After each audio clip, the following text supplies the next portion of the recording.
গতকাল 11টার দিকে আমি বাজার থেকে আসি আমাদের দেবেঙ্গপাড়া বাজারে। ওখানে ঘন্টাখানেক অবস্থান করার পর ওখানে আমাদের এলাকায় একটা ঘটনা হয়, মানে পারিবারিক একটা ঘটনা। ওই ঘটনার সঙ্গে দেখতে গিয়ে আমার আরও প্রায় ঘন্টাখানেক সময় ওখানে কী হয় ব্যয় হয়। আমি বাড়িতে চলে আসি 1টার দিকে, 1টা 20-এর মধ্যে আমি বাড়িতে থাকি। তখন 1টা 30-এর দিকে মানে একটা ফোর্স যায় আমার বাড়িতে।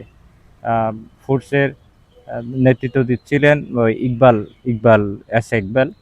তো ওখানে গিয়ে আমার সার্চ করতেছে, বাড়ি সার্চ করতেছে, মানে আমার কাছে কোনো কিছু আছে কিনা, মাদক অন্য কিছু। আহ, তারপর অনেক তল্লাশি করার পর কিছু পাই নাই। তারপর আমাকে হয়তো শার্ট গায়ে দাও, শার্ট গায়ে দাও এইরকম বলে আমাকে শার্ট গায়ে দেওয়া হলো।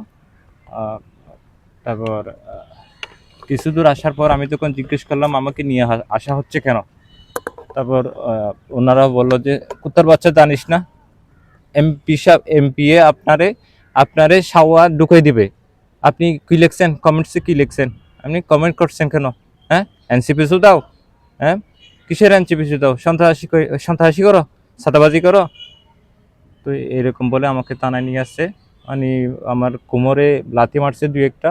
তারপর এটা ওই চাকমা একটা ইয়ে আছে আমাদের, নমক। তারপর ওই আমাদের এসআই যেটা আছে ওনার নাম যেন কি আপনার, ইকবাল, ইকবাল, এসআই ইকবাল। ওকে থানায় কোনো মামলা ছিল কিনা আপনার নামে? না, আমার কোনো মামলা নাই, আমার লাইফে ছিল না মামলা। জি, জি।